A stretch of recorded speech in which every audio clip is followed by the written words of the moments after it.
ಇವತ್ತಿನ ಕಾರ್ಯಕ್ರಮ ಬಹುತೇಕ ಯಶಸ್ವಿಯಾಗಿ ನಿಮ್ಮ ಅಭಿಮಾನಿಗಳೆಲ್ಲ ಒಂದು ಹರ್ಷೋದ್ಧಾರನ ತೋರಿಸ್ತಾ ಒಂದು ನಿಮಗೆ ಶುಭಾಶಯಗಳನ್ನು ಕೋರ್ತಾ ಬರ್ತಾ ಇದ್ದಾರೆ. ಇದು ಕಾರ್ಯಕ್ರಮದ ಬಗ್ಗೆ ಹೇಳೋದಾದ್ರೆ ಸರ್, ಇವತ್ತಿನ ದಿವಸದ ಬಗ್ಗೆ.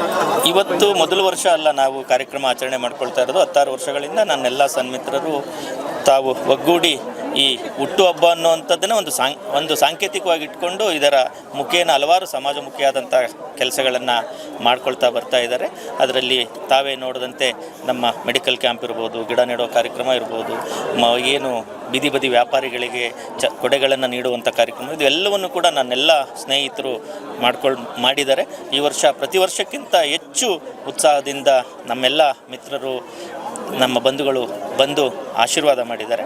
ಅವರೆಲ್ಲರಿಗೂ ನಾನು ಧನ್ಯವಾದಗಳನ್ನ ಅರ್ಪಿಸ್ತೇನೆ ಸರ್. ಅದೇ ರೀತಿ ನಿಮ್ಮ ಅಭಿಮಾನಿಗಳೆಲ್ಲ ಹೇಳ್ತಾ ಇರ್ತಕ್ಕಂಥದ್ದು, ಮುಂಬರುವ ಚುನಾವಣೆಯಲ್ಲಿ ಮಾರೇಗೌಡರಂಥ ಅಭ್ಯರ್ಥಿಗಳು ನಮಗೆ ಬೇಕು, ಯಶವಂತಪುರ ವಿಧಾನಸಭಾ ಕ್ಷೇತ್ರಕ್ಕೆ ಇಂಥ ಅಭ್ಯರ್ಥಿ ಬಂದರೆ ಏನೋ ಒಂದು ಕಮಾಲ್ ಮಾಡ್ತಾರೆ, ಏನೋ ಒಂದು ಈ ಬೆಳವಣಿಗೆ ಏನು ರಾಜಕೀಯ ಬೆಳವಣಿಗೆಗಳಿಗೆಲ್ಲ ಉತ್ತರ ಕೊಡ್ತಾರೆ ಅಂತ ಹೇಳ್ತಾ ಇದ್ದಾರೆ. ಭಾರತೀಯ ಜನತಾ ಪಾರ್ಟಿ ರಾಷ್ಟ್ರೀಯ ಪಕ್ಷದ ತೀರ್ಮಾನ ಏನಾಗಿರುತ್ತೆ ಅನ್ನುವಂಥದ್ದು, ಆ ಪಕ್ಷದ ತೀರ್ಮಾನಕ್ಕೆ ನಾವೆಲ್ಲರೂ ನಿಷ್ಠಾವಂತ ಕಾರ್ಯಕರ್ತರು ಆ ತೀರ್ಮಾನಕ್ಕೆ ಬದ್ಧರಾಗಿರ್ತೇವೆ.